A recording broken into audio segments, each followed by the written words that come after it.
Friends, पिछले भाग में आपने पढ़ा था सब बैठकर शादी के बारे में बातें कर रहे थे। शादी में हम सब खूब नाचेंगे और सबके कपड़ों का रंग सेम होगा और सबके कपड़े मैं पसंद करूंगी। पूजा जोश में सबको अपनी योजना बता रही थी। ऐसा कुछ नहीं होगा। मीरा देवी के इन शब्दों ने पूजा के जोश पर ठंडा पानी डाल दिया। शादी बहुत ही सादगी से होगी और ये वैशाली का निर्णय है। क्या दादी, इसका मतलब हम कोई मजा नहीं करेंगे, कोई नाचना गाना तैयार होना कुछ भी नहीं? पूजा ने उदास होकर कहा। करेंगे ना, हम सब पूजा की शादी से एक दिन पहले सब रिश्तेदारों को बुलाने वाले हैं। हम सब मिलकर पूरी रात भजन कीर्तन करेंगे।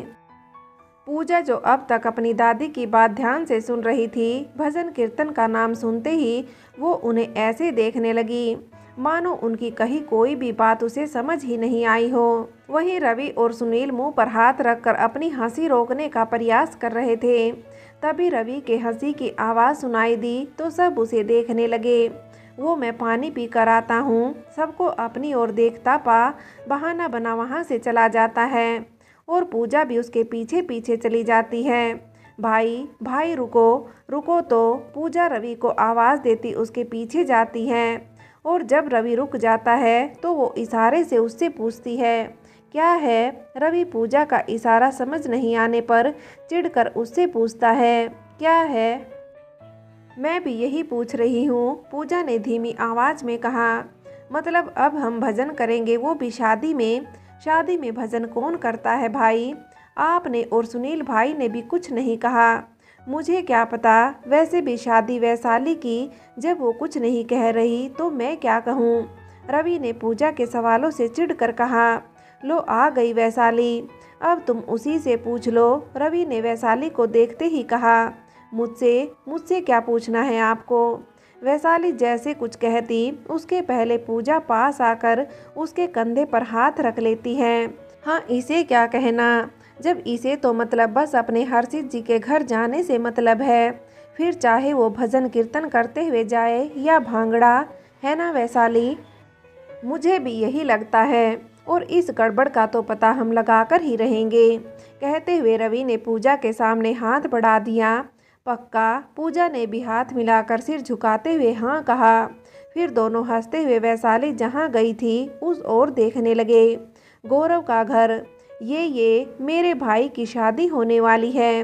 देविका खुशी से झूम रही थी और सुदेश जी उसकी खुशी देख खुश हो रही थी। कैसी किस्मत थी दोनों की, जो कभी एक दिन एक ही मुहूर्त में एक हुए थे और फिर एक ही दिन एक मुहूर्त में पूरी तरह से अलग हो जाएंगे। वो फिर से मंडप में होंगे, 7 वचन 7 फेरे सब होंगे। बस इस बार उनका जीवन साथी कोई और होगा। वैशाली पूजा और रवि से बचकर आने के बाद चैन की सांस लेती है। अच्छा हुआ महादेव ने बचा लिया, इससे पहले कि दीदू आ जाए। जल्दी से सो जाती हूँ। खुद से बात करती वैशाली सोने से पहले एक बार अपना फ़ोन देखती है तो उसमें हर्षित का मैसेज होता है। तुम्हें सतरंगी रंग पसंद है ना? तो अब तुम तैयार रहना अपने सतरंगी तोहफे के लिए। अब ये क्या करने वाले हैं? जो भी करे मुझे क्या। वैशाली ने बेफिक्री कंधे उचकाते हुए कहा और चद्दर ओढ़कर सो गई। सुबह नाश्ते के टेबल पर रवि और पूजा वैशाली को देख देख कर हंस रहे थे और वो इनसे नजरें चुराकर नाश्ता कर रही थी। पूजा, वैशाली, तुम दोनों अपनी दोनों भाभियों के साथ आज से ही अपनी खरीदारी शुरू कर दो। भजन के लिए भी कौन तैयारी करता है? पूजा ने मीरा देवी की बात पर रवि के कान में फुसफुसाते हुए कहा तो रवि ने उसे इशारे से चुप रहने को कहा। जहां वैशाली का परिवार उसके विवाह की खुशी खुशी तैयारी कर रहा था, वहीं वैशाली के मन में गुजरते दिनों के साथ बीते दिनों के भयानक यादें एक डरावने सपने की तरह रह रहकर उसके जहन में फन उठाने लगी थी। हर्षित की बातें उस डर को कुछ कम करती तो कभी वो खुद उन बातों को याद कर तसल्ली देने का प्रयास करती।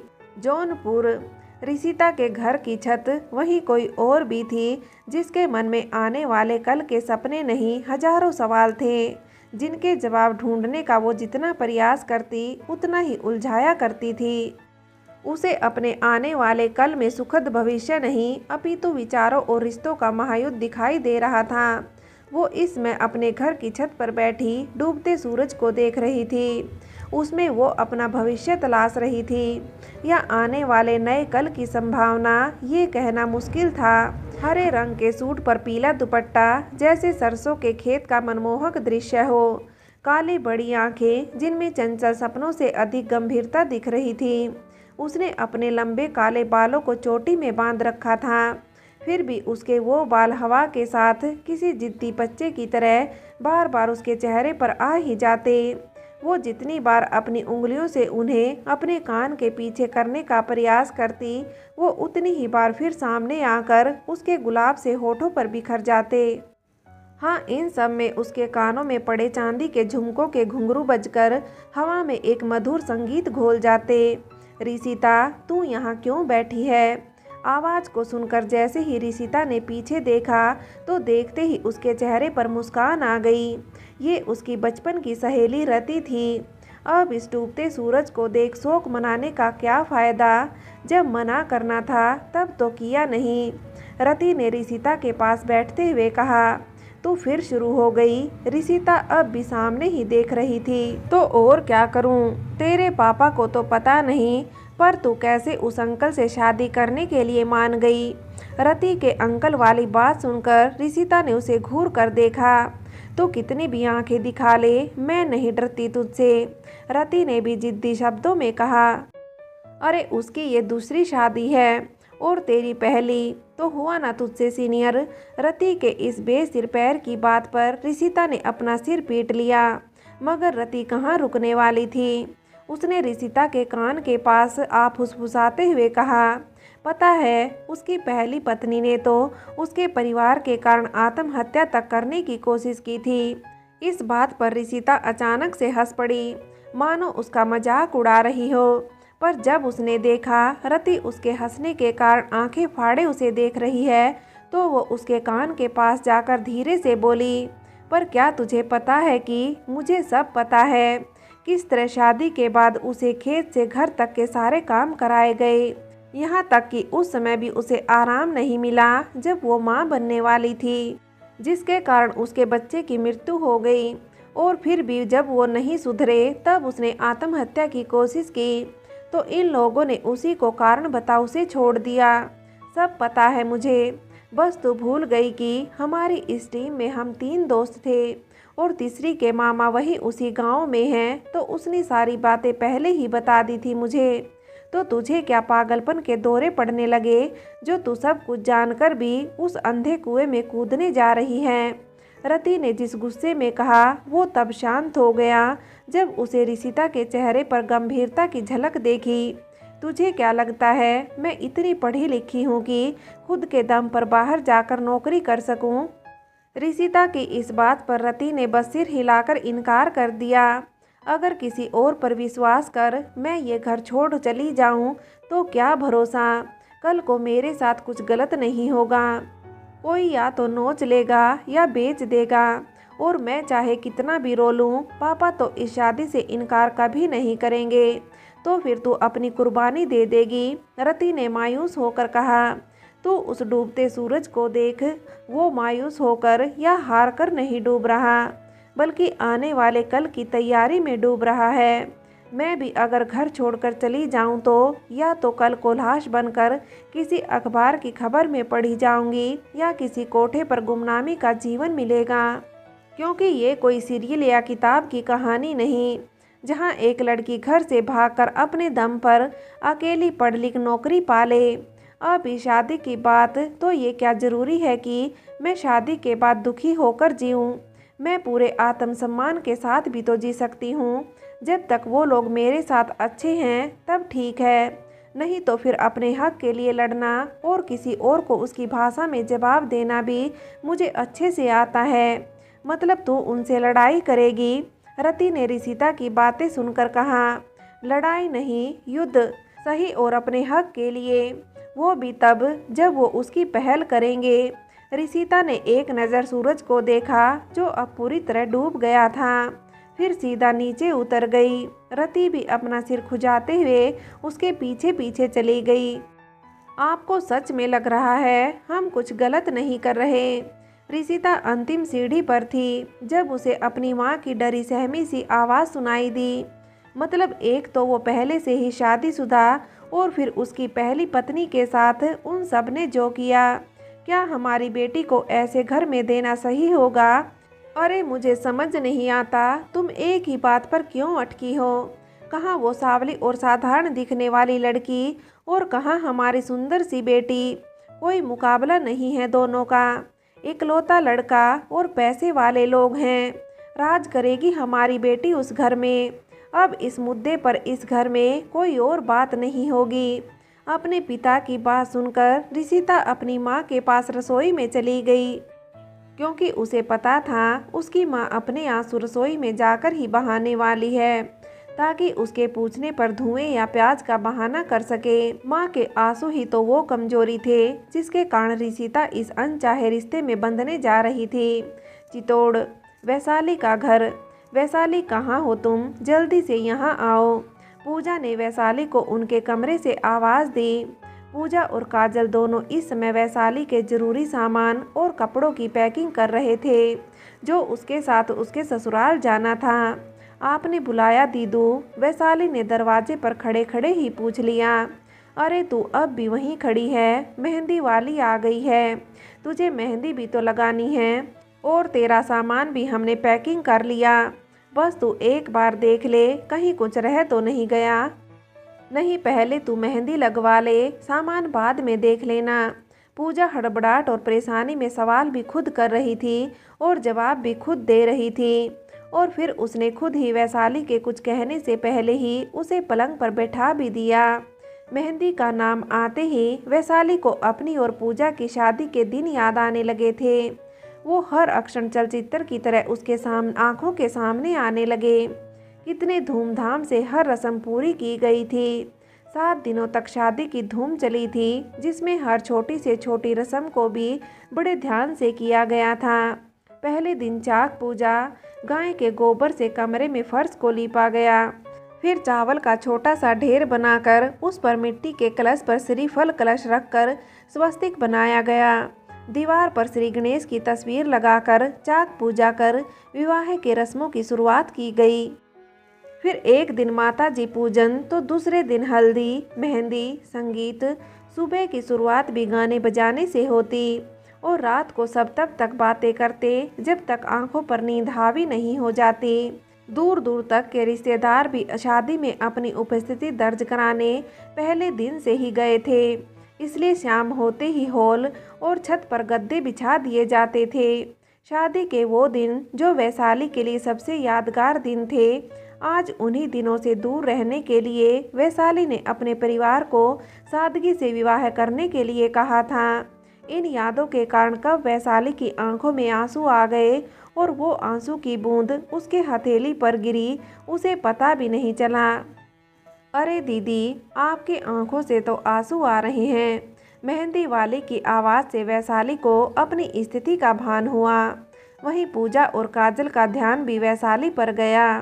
तू ठीक तो है ना? पूजा की बात का जवाब मुस्कान से दिया, जिसे देख साफ समझा जा सकता था कि वो मुस्कान कितनी नकली है। रिशिता का घर। रिशिता अपनी माँ की गोद में सर रखकर लेटी हुई थी। कल उसकी शादी थी और वो जाने से पहले अपनी माँ के साथ खूब सारा समय बिताना चाहती थी, इसलिए सबके सोने के बाद वो अपनी माँ के साथ छत पर आ गई थी। हम औरतों की यही नीति होती है बेटी। 9 महीने जिसे अपने खून से पेट में पालते हैं, अपनी जान की परवाह किए बगैर उस नन्ही सी जान को इस दुनिया में लाते हैं, फिर भी हमें उसकी ज़िंदगी का एक फैसला लेने तक का अधिकार नहीं होता। हमारा तो नाम तक उसके साथ नहीं होता। एक औरत के नाम के साथ भी पिता या पति का नाम जुड़ा होता है। अब मुझे ही देख, मैं चाहकर भी तेरी शादी नहीं रोक पाई। रिशिता की माँ के शब्दों में उनका दुख स्पष्ट झलक रहा था। माँ। रिशिता उठ कर बैठ जाती है। अपनी माँ को देखकर गहरी सांस लेती है। माँ, ये सब कुछ लोगों की सोच है। हमारे देश में पहले भी औरतों ने राज करने से लेकर आज़ादी की लड़ाई में भाग लेने तक हर मामले में पुरुषों का बराबरी का साथ दिया था। आज भी औरतें, राजनीति हो या पुलिस, कोई भी अक्षेत्र पुरुषों के बराबर काम करती हैं। हौसलों से हर जंग जीती जा सकती है। बस फैसले भावनाओं में बहकर नहीं बल्कि शांत दिमाग से लिए जाएं। अब आप मेरी आने वाले की चिंता छोड़ आज को जी भर के जी लीजिए। ऋषिता फिर से अपनी माँ की गोद में सो गई। उसकी माँ प्यार से उसका सर सहलाने लगी। यही फर्क था वैशाली और ऋषिता में। एक भरे पूरे परिवार से आई वैशाली, जहाँ उसे कभी किसी परेशानी का अकेले सामना नहीं करना पड़ा। इसलिए पहले उसने लड़ने की बजाय सहने का विकल्प चुना। फिर जब सहन शक्ति जवाब दे गई तो आत्महत्या का विकल्प चुना। मगर ऋषिता अपने की इकलौती बेटी थी, मगर थी तो बेटी ही, इसलिए उसके पिता ने पराया धन समझकर उसकी परवरिश की, जिसके कारण ऋषिता ने बचपन से ही अपनी लड़ाई स्वयं लड़ने का निर्णय कर लिया था और वो आज भी इस निर्णय पर कायम थी। ऋषिता दिमाग से लड़ने में विश्वास रखने वाली मजबूत इरादों वाली लड़की थी। वैशाली का घर कितनी गहरी मेहंदी रची है। शादी में आई एक रिश्तेदार ने वैशाली के हाथ देखकर कहा, जिसे सुनकर भी वैशाली ने कोई खास प्रतिक्रिया नहीं दी। मेहंदी तो उसके पहले भी गहरी ही रची थी, मगर फिर जो हुआ उसके बाद उसे इन सब बातों पर विश्वास नहीं रह गया था। वो तो बस ज़्यादा से ज़्यादा समय अपने परिवार के साथ रहना चाहती थी, मगर हर कोई मेहमानों और कल की तैयारी में व्यस्त था। वैशाली के मन पर रह रह कर डर हावी होने लगता, जिसे वो बड़ी मुश्किल से अपनी मुस्कान के पीछे छिपाने की कोशिश कर रही थी। वैशाली ने पिंक रंग का लहंगा, उस पर पिंक रंग का ही दुपट्टा लिया हुआ था। गहने मेकअप सब बहुत सिंपल सा ही था, फिर भी वैशाली सुंदर लग रही थी। तू तो बिल्कुल भी अच्छी नहीं लग रही है, पूजा ने कमरे में प्रवेश करते ही वैशाली को देखकर कहा। क्यों दीदू, कुछ कमी रह गई या कुछ सही नहीं हुआ? फिर मुझे क्यों सब ठीक लग रहा है? वैशाली ने आईने में खुद को देख अपने दुपट्टे और गहने को छूकर देखते हुए कहा। हाँ, इसकी बहुत कमी है। पूजा ने वैशाली का चेहरा पकड़ उसके होठों पर अपनी उंगलियों से स्माइल बनाकर दिखाया। ये है जिसके बाद किसी मेकअप की ज़रूरत नहीं होती। माना कि तू हम सबसे दूर जा रही है, पर उसके लिए तो इतना रोतू सा चेहरा बनाने की ज़रूरत नहीं है। वैशाली पूजा को कसकर गले लगा लेती है। देख, रोना मत, अगर मेकअप खराब हो गया तो सब मुझ पर गुस्सा करेंगे। पूजा ने वैशाली को खुद से अलग करते हुए कहा। अरे, विदाई से पहले ही सारे आंसू मत बहा देना, वरना लोग कहेंगे कि दुल्हन और उसकी बहन को तो रोना ही आया था। सुधा की इस बात पर वैशाली और पूजा को हंसी आ गई। सुधा, काजल और पूजा वैशाली को नीचे लेकर आए। आंगन में ही फूलों से मंडप सजाया गया था। एक कलश पर आम के पत्ते, श्रीफल रखकर स्वास्तिक बनाया गया। विवाह वेदी के चारों ओर बैठने के लिए गद्दे बिछा दिए गए। वैशाली को लाकर हर्षित के पास बिठा दिया गया। फिर हर व्यक्ति ऐसे पंक्ति लगाकर बैठ गया। वैशाली की भाभी, बहन, वो सब उसकी तरफ बैठ गए। हर्षित की भाभी और बहन उसके पीछे बैठ गए। ऋषिता का घर। ऋषिता ने गहरे मैरून रंग का सुंदर सा जोड़ा पहना था। उस पर गोल्डन कलर की ज्वेलरी और कुछ उसी तरह का मेकअप। उस गहरे मैरून रंग में ऋषिता का गोरा रंग और भी निखर कर आ रहा था। उस विवाह मंडप में हर किसी की नज़र ऋषिता को ही देख रही थी। ऋषिता को जब उसकी सहेलियां विवाह मंडप में गौरव के पास लेकर आई तो दबी छुपी ही सही सबकी वैसी ही प्रतिक्रिया थी जैसी गौरव और वैशाली की जोड़ी को देखकर थी। जहां वैशाली गौरव के मुकाबले कम थी, वहीं अब गौरव ऋषिता के मुकाबले कम दिख रहा था। चिंता और दुख के कारण 28 साल का गौरव 32 का दिख रहा था। वहीं ऋषिता तो उसके सामने बहुत छोटी और सुंदर लग रही थी। वैशाली का घर। अब दूल्हा दुल्हन एक दूसरे को वरमाला पहनावे। पंडित जी की बात सुनकर वैशाली और हर्षित अपने अपने स्थान पर खड़े हो जाते हैं। हर्षित ने वैशाली के गले में जैसे ही माला पहनाई, वैसे ही पूरा आंगन तालियों से गूंज उठा और दोनों पर फूलों की बारिश होने लगी। फिर वैशाली ने जैसे ही माला पहनाने के लिए हाथ ऊपर किए, माला बीच से टूट गई। जो कुछ समय तक वरमाला थी, वो अब महज फूलों की लड़ी बनकर वैशाली के हाथों में झूल रही थी। इन सब को देखकर वैशाली खुद पर काबू नहीं रख पाई। और लाख कोशिश के बाद भी उसकी आंखों से आंसुओं का सैलाब फूट पड़ा और वो वहीं रोने लगी। पूजा ने तुरंत वैशाली को संभाला। काजल उसके लिए पानी का गिलास लेकर आई, मगर वैशाली पानी पीना ही नहीं चाहती थी। सबने उसे समझा लिया पर वो किसी की नहीं सुन रही थी। तब मीरा देवी उसके पास आई, उसे जबरदस्ती पानी पिलाया। तुझे क्या लगता है ये कोई अपशगुन हो गया? वैशाली की खामोशी उनकी इस बात पर मोहर लगा रही थी, तो उन्होंने प्रेम पूर्वक उसके चेहरे पर हाथ रखकर कहा, वैशाली, ये बस एक साधारण सी माला है, इस पर रिश्तों की नींव नहीं टिकती। फिर हमारे पास और भी तो माला है, तुम वो पहना देना। हर कोई वैशाली को समझा रहा था, पर उसके आंसू रुकने का नाम नहीं ले रहे थे। शरीर अज्ञात भय से कांपने लगा था। हर्षित बड़ी मुश्किल से स्वयं को संभाल रहा था। वो चाहकर भी सबके सामने वैशाली से बात नहीं कर सकता था। सबकी बात मानकर व्याकुल हृदय और कांपते हाथों से वैशाली ने हर्षित को वरमाला पहना दी। पंडित जी ने फिर से दोनों को नीचे बिठा दिया और बाकी की रस्में शुरू की गई। फ्रेंड्स, आगे की कहानी के लिए कहानी का अगला भाग देखें।